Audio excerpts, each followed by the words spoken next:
فيلم سوراري بوترو. تبدأ قصة الفيلم وهي طيار يتصل بالمركز مالته ويقول لهم انه الطيارة خلصت وقود واحنا مضطرين للهبوط الاضطراري بالمطار، لكن الحراس يرفضون الهبوط الاضطراري. وهنا يظهر شخص اسمه مارا وهو يسحب اللاسلكي من الحارس ويقول للطيار اهبطوا بقاعدة القوات الجوية القريبة، وهو بسرعة يروح ويا صديقه بالدراجة للقاعدة الجوية على مود ينطهم خبر، لكن الطيارة هبطت بسرعة وهي هبطت بطريقة مرعبة اثناء تمارين الجنود. فالطيار اللي اسمه تشي على اثر الهبوط القوي فقد الوعي، ومارا يقتحم باب الحراسة ويدخل بسرعة حتى يوصل للطيارة. فالجنود كلهم يهجمون على مارا ويعتقلوه لان هو اللي تسبب بهبوط الطائرة، وايضا هو اقتحم القاعدة، وكل هذا صار بدون اذن. وحتى نعرف منو مارا وشنو علاقته بالطيارة لازم نرجع بالزمن المرور 6 سنوات سابقة، وهسه نشوف بنية اسمها ساندي، وهي كانت بالقطار رايحة حتى تقابل مارا على مود يزوجوها إله. ونعرف انه مارا هو عايش بقرية فقيرة جدا وظروفه المادية تعبانة كلش، وهو راهن الارض مالته على مود يصير عنده شركة طيران. ونعرف انه ساندي هي رايحة حتى تقابله وتتزوجه، او ساندي بنية شرسة وشجاعة وعندها احلام وطموحات. ولما توصل تقول لمارا اللي يكون مو مهتم بالزواج كله، وهي تقول له انه انا رفضت من 20 عريس قبل لان انا ما اعرف اطبخ ولا انظف، واني اعرف فقط اسوي الحلويات، واني احلم ان يكون عندي بيوم من الايام فرن. وبعدها هم يدخلون بنقاش، فساندي كان تفكيرها جميل وهذا الشيء اللي عجب مارا، فهو يوافق انه يتزوجها، لكن هي تقول له انه انا باكر راح ارد لك الجواب. فبالليل هي تروح وتصحي مارا من النوم، وهو يبدا يحكي لها عن الماضي مالته. وهسه نرجع بالزمن ال20 سنة لورا، ونعرف انه هم عايشين بقرية فقيرة جدا، وانه هاي القرية ما يقف بها حتى القطار، لذلك السفر هو صعب عليهم. وهو قال لها انه ابويا كان معلم بالقرية، وابويا كان كل عمره يكتب رسائل للحكومة على مود يسوون موقف للقطار حتى يمر بقريتهم، لكن كل رسائل باتت بلا جدوى وما حد يهتم إلها. وقال لها انه احنا كنا نسوي مظاهرات وشغب بسكة القطار حتى تصير لنا محطة، لكن الشرطة دائما كانت تبعدنا ويضربونا. ومرة من المرات ابن عمي انضرب على عينه بسبب الشغب، ولما رجعت للبيت ابويا كان معصب كلش، وقال لي انا راح ارسل رسائل للحكومة حتى يسوون لنا موقف للقطار. وانا رديت عليه وقلت له انه هذا طريق الضعفاء وانت جبان. فابويا ضربني كف على وجهي وطردني من البيت، وقال لي حتى بجنازتي لا تحضر. فمارا ترك البيت وطلع. وبعد ما عدت السنين مارا تخرج وصار ضابط طيران. ومارا طول هاي السنوات كان يكتب رسائل لاهله يحكي لهم عن معاناته بالتدريب. ولما كانت رسائله توصل الاب كان ياخذها ويرميها بالارض ويرفض انه يقراهن، لكن امه كانت تاخذهن وتقراهن بصوت عالي، لان تعرف ابوه كان يفرح لما يسمع اخباره. ويقول لها بعدها بيوم من الايام صارت لي فرصه للاتصال باهلي، وكانت المكالمه مدتها 3 دقائق فقط. وانا لما حكيت ويا امي قالت انه ابوك يريد يحكي وياك، لكن مده الاتصال خلصت. وابويا كان كل ظنه انه انا ما اريد احكي وياه، وانا توسلت للضابط انه ينطيني فرصه للاتصال مره ثانيه، لكن هو رفض. فبعدها انا اقترحت على الضابط اقتراح ذكي، فهو عباله انه انا دا استنقص من عنده، ففرض علي عقوبه كلش قاسيه انا واصدقائي. وهنا قعدوا اهل ساندي وقالوا لها انت ايش عندك قاعده بهذا الوقت المتاخر ويا مارا، فعصبوا عليها واخذوها. ولما يجي اليوم الثاني هي تنطي خبر رفضها للزواج من مارا. ولما يسالها قال لها انت ليش رفضتي، هي تقول له انه احنا لازم نحقق احلامنا وبعدها احنا نتزوج. فهي تركت المكان وراحت ويا اهلها. ومارا قضت 3 سنوات من حياته وهو يركض ورا البنوك ورجال الاعمال على مود يحصل على تمويل، لكن كل هذا بلا جدوى، لحد ما بيوم من الايام قرر انه يقابل باريش، واللي هو صاحب اكبر شركة طيران. ومارا كان كل حلمه يتعامل وياه او يصير مشهور مثله. فمقابلة باريش ما كانت بهاي السهولة ابدا، فهو جمع كل اللي يملكه حتى يحصل مقابلة ويا باريش. وهو حجز على تذكرة اعمال وقرر انه يسافر حتى يلتقي بيه. وبالمطار هو التقى بصحفية، وهاي الصحفية كانت السبب بايقاف باقي الناس لانه كانت ماخذه وياها وزن زائد، والمطار رفضوا هذا الشيء. فمارا تدخل وساعدها واخذ نص الغراض وياه لان هو ما عنده غراض. فالصحفية بدأت تتعرف على مارا، وهو حكى لها وقال لها انه انا رايح على مود اقابل باريش، وقالت له انه مقابلته مو بهاي السهولة اللي انت متخيلها. فهو فاجئها وقال لها انه انا حاجز بتذكرة الاعمال، وهاي تذكرة غالية جدا على مود اصعد ويا باريش بنفس الطائرة، وبهيجي حالة انا راح اقدر احاكيه. وبعد ما صعد باريش ورجاله، مارا راح عليه وطلب منه انه يحكي وياه، لكن رجال باريش ردوا يتدخلون ويقوموه من يمه، بس باريش طلب من عندهم انه يتركوه وقرر انه يسمع المارا. ومارا قال له انه مشروعي هو افتح خط طيران بالهند للناس الفقراء وبسعر قليل، لكن كل اللي بالطيارة بدأوا يضحكون عليه. ومارا كمل كلامه وقال انه فكرة الحجز راح تكون عن طريق الانترنت، وبهيجي حالة راح تقل التكاليف مالت السفر. فباريش تعجبه الفكرة، لكن لكن هو رفض ويقول له اني ما اقبل الطبقة الفقيرة تركب الطائرات الخاصة بي، وبعدها يطلب من مارا انه يرجع يصعد لورا ويا الناس الفقراء، لكن مارا رفض وقال له انه اني حاجز تذكرة اعمال وصعد بفلوسي ومو من حقك ترجعني. وبعدها باريش يحمس باذن مضيفة الطيران، وفجأة الطيارة تغير مسارها وترجع تهبط بنفس المكان اللي طارت منه. فمارا ينزل بالمطار، وهنا يجي عليه شخص كان موجود وياه بنفس الطائرة وهو يكون اسمه بركة، ويقول لمارا انه اني اقدر اساعدك وتعال اشرح لي الفكرة. فهم يقعدون سوا ومارا يحكي له المشروع مالته، وبركة يطلب من عنده انه يمر عليه للمكتب بعد مرور بعض الايام على مود يتعاونون سوا. فمارا راح للفرن مالت ساندي حتى يفرحها انه هو قدر يحقق اول خطوة بمشروعه، ومحل ساندي كان كلش حلو. فهي كذبت عليه وقالت له انه انا حاليا متزوجة وعندي اطفال، لكن هو ينزعج من يسمع بهذا الكلام. وباليوم اللي بعده هي كانت تروج اعلان للمحل مالتها، فمارا راح عليها وقال لها اني عرفت انه انت كذبتي علي وانت لحد الان مش متزوجة. فهي تضحك، وهنا هو يعرض عليها الزواج وبالفعل هي توافق، وبعدها هم يسوون مراسيم الزواج والكل كان فرحان. وبعد مرور بعض الايام نشوف مارا وهو موجود بمكتب بركة حتى يتفقون على المشروع ويا مجلس الادارة، وبالفعل هو حكى لهم الخطة مالته وايضا هم وافقوا. فهو طلب من عندهم انه يأجروا له الطائرة مالتهم، لان هو ما يريد يشتري طائرة او يتحمل التكلفة، وقال لهم انا راح اجر الطائرة واستغني عن المطبخ وغيره، لان هذا راح يستهلك من وقود الطائرة. وبالفعل هم يوافقون. فبركة يقول لمارا اللي عليك هسه هو انه تجمع فلوس الدفعة الاولى للتأجير، واحنا راح نكمل الاوراق، والمبلغ كان كبير كلش. فمارا وامه يروحون يرهنون الارض مالتهم يوم واحد من اثرياء القرية، وحتى بيتهم رهنوه. وبعدها هو راح حتى يودي اوراق الاستئجار لمدير الطيران بالبلد واللي يكون اسمه آنان. فآنان رفض يقابل مارا او تركه ينتظر طول اليوم، ولما يخلص الدوام هو يقول له تعال باليوم اللي بعده. فمارا بقى الفترة طويلة على هذا الحال لحد ما بيوم من الايام الحارس قال له لا تجي بعد لان المدير ما راح يوقع لك. فهنا مارا ما يأس، وبمساعدة الصحفية اللي قابلها بالمطار هو قدر انه يلتقي بوزير الطيران وهو حكى له المشروع بالكامل. فالوزير يسأله ويقول له شنو السبب اللي خلاك تستمر رغم كل اسباب الرفض والعراقيل اللي واجهتها. وهنا مارا بدا يحكي له القصة مالته ويقول له انه لما كنت ضابط طيران امي اتصلت بي وقالت لي ابوك مريض وهو يريد يشوفك قبل ما يموت. فمارا اخذ اجازة من المدير وبسرعة اتجه للمطار، لكن تذاكر السفر للطبقة الفقيرة كانت مخلصة، والفلوس اللي كانت موجودة عند مارا ما كانت تكفي حتى ياخذ تذكرة VIP. ويقول له انا توسلت بيهم على مود ينطوني التذكرة، لكن كل هذا بلا فائدة، وانا صرت اطلب فلوس من الناس اللي موجودة بالمطار بس ما حد ساعدني. فانا اضطريت اصعد بالباص وبالسيارات الصغيرة، وبقيت ايام امشي بالطريق على مود اقدر اوصل للبيت. لكن لما وصلت كانوا ناس هواية بالبيت، فاني عرفت انه ابويا مات، وامي بدت تلوم بي وتقول لي ابوك دائما كان يكتب لك رسائل وهو فخور بيك وهو ما كان يرسلها الك، لكن انت كسرته وانت ما اجيت حتى حرق الجثة لما مات لان انت اجيت متاخر. وهسه بعد ما عرفنا القصة نرجع للوقت الحاضر، وهو يقول للوزير بسبب اللي صار وياي انا اريد كل الناس تسافر وبتكاليف قليلة وما اريد هذا الشيء يتكرر ويا اي انسان. فالوزير يتعاطف وياه ويقرر انه يوافق، وهنا انان ينجبر انه يوقع المارا، وبعدها مارا يسافر ويدفع الفلوس للشركة اللي استأجر من عندها الطيارات، وهو يسمي الشركة ديكان للخطوط الجوية على اسم ابوه. وبعد مرور فترة من العمل الشركة مالته تصنع اول طيارة المارا، لكن لما يرجع للهند تواجه مشاكل، ونعرف انه هاي المشاكل وحدة منهن انه انان خلى قوانين جديدة، وهو انه يكون المخطط الهندسي للطيارات موجود، فانان لازم يوافق عليه. وهنا نعرف انه هاي القوانين باريش هو اللي طرحها على انان. فبهاي اللحظة الشركة المؤجرة تطلب دفعة جديدة للفلوس والا الاتفاق راح يفشل. فمارا يروح البركة ويطلب منه المساعدة، او بركة يرد عليه ويقول له انه احنا كنا تحت اوامر باريش، وهسه نعرف انه باريش هو اللي يرسل بركة على مود يدمر مارا. او بركة قال لمارا انه بين ما انت تسد الديون اللي عليك باريش راح ينهيك بكل سهولة، لان هو اللي راح يخلي القوانين وكل شيء بيده، ويقول له ارجع القرية مالتك وعيش على قد حالك لان هذا المكان والمجال هو الباريش فقط. او قال له انه هو فكر بيك 10 دقائق ودمرك، اذا يفكر بيك اكثر شنو تتوقع راح يصير بيك؟ فمارا يعصب لان هو حس انه النصب عليه وهو راح يدور على باريش، لكن رجال باريش اخذوه وطلعوا خارج المطار، او باريش بدا يبوع عليه ويضحك. او بعدها مارا يمر بحاله من اليأس ويبدا يتعارك ويا ساندي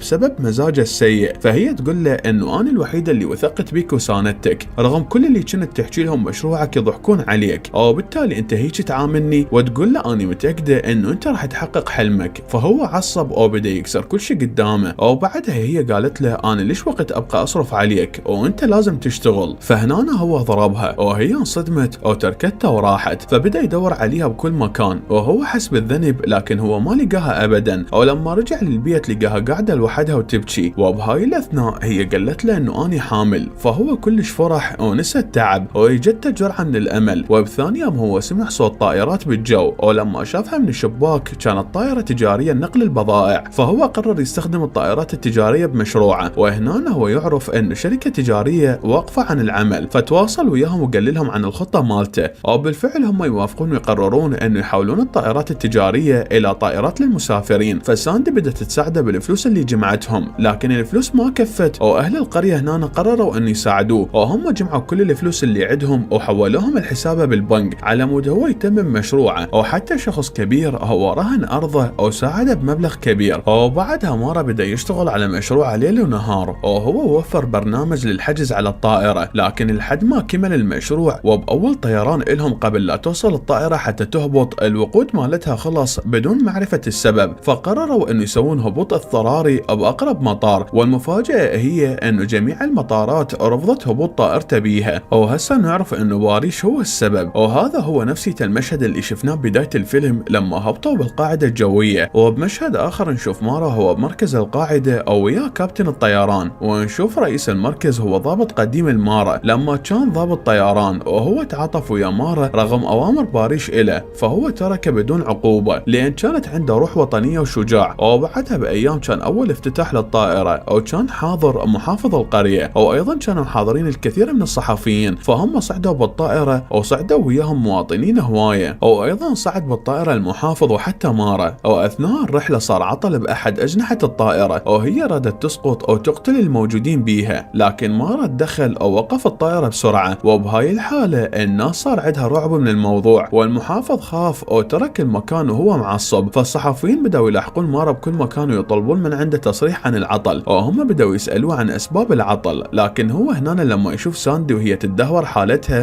تقول له كمل اللقاء او اني عمي راح ينقلني للمستشفى بسرعة. فمارا يقول للصحفيين انه كل شيء تمام وانه الصيانة معمولة اول باول وانه ماكو اي خلل واكيد هاي مؤامرة من الشركات المنافسة. وبعدها يشوف ساندي وهي والدة بنية. وباليوم اللي بعده مارا يروح للطائرة ويكتشف الخلل ويعرف انه احد الكابتن اخذ رشوة من باريش على مود يخرب الرحلة. وبالفعل لما يصير تحقيق من الوزارة الكابتن يعترف بسرعة بخطأه ويقول انه باريش ما له ذنب لكن اللي صار اهمال مني. ويقول ان شركة ديكن ما لها اي علاقة. ورغم انه الوزارة انطت الثقة للشركة الا انه الناس خافت ورفضت تصعد بالطائرة. وهنا الاخبار ساءت اكثر وانه العالم بدأوا يتداولون ويقولون انه الشركة الرخيصة هي بدون امان. او بعدها هو يبدأ يصرخ بسبب اللي صار. وهنا هو راح وحكى ويا مستثمر جديد لكن المستثمر طلب من عنده انه يرفع سعر التذاكر بس مارا يرفض. واصدقائي يعصبون منه ويقولوا له شلون ترفض عرض مثل هذا. او بعدها هو يقول لهم انه اني اصلا فتحتها للفقراء مو حتى اصعد سعر التذكرة. فبهاي الاثناء مارا بمساعدة الصحفية طلع بلقاء وفضح كل افعال باريش. او قال انه هو ما يريد الفقراء يسافرون او يصعدون طائرات. لكن باريش ما سكت وطلع بلقاء وقال انه اني ما احارب مارا لكن شركة رخيصة ما تضمن سلامة الركاب اني احاربها. او بعدها مارا طلع ورد عليه فصارت القضية قضية رأي عام. او مارا قال اني قررت اسوي افتتاحية جديدة حتى اكسب ثقة الناس او راح تكون بالرحلة اغلى اشخاص بحياتي واللي هي زوجتي وبنتي. فمارا قرر انه يحرس الطائرة طول هاي الفترة لحد ما يجي يوم الرحلة. لكن هنا يجي الضابط اللي هو مدير القاعدة الجوية وياه جنود حتى يساندوه ويدعموه لان هو كان ضابط قديم ونزيه. وهم وفروا الحراسة للطائرة خوفا من الاعيب باريش. وبالفعل يجي يوم الرحلة ويصعدون بالطائرة. ومارا بدأ يتأمل انه يجي مواطنين ويروحون وياه للرحلة لكن كل هذا بلا جدوى. وهو فكر انه يلغي الرحلة. فبدأ يتذكر كل الاهانات وشون استهانوا بيه لكن كل اللي سواه باء بالفشل. بس باخر لحظة يجي الشخص المسؤول عن الحجز ويقول لمارا انه البطايق نفذت لكن كان اكو خلل بالبرنامج او تم الغاء حجز كل التذاكر. وهنا هو يرجع للامل من جديد. فتوصل الطيارة اللي جاية من القرية مالته للمدينة والكل يوصلون بسلام. وهم يشكرون مارا لانه خلاهم يركبون طائرة اول مرة بحياتهم. وبعدها تنزل امه من الطائرة وهي بديها صورة ابوه وتقول له انه احنا فخورين بيك لان انت حققت حلمك. وهنا باريش يتصل بمارا ويطلب منه انه يتعاون وياه لكن مارا يرفض ويسد الخط بوجهه. وهنا مارا واصدقائه يحتفلون يحتفلون ويفرحون بالنجاح اللي حققوه. قصة الفيلم مستوحاة من قصة حقيقية، ولهنا تكون نهاية الفيلم.